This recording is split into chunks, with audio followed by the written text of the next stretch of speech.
अस्सलामु अलैकुम वरहमतुल्लाहि वबरकातुह। आज के इस वीडियो में हम लोग जानेंगे मखरज नंबर 8।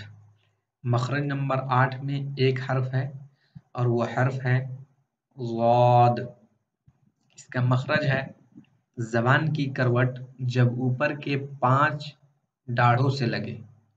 ज़बान की करवट जब ऊपर के 5 दाढ़ों से, यानी वो दांत जो गल्फर साइड में होते हैं जिससे हम खाना चबाने का काम करते हैं, उन 5 दांतों से लगे, चाहे दाईं तरफ लगे या बाईं तरफ लगे।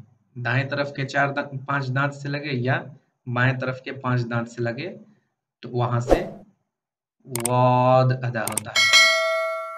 वाद वाद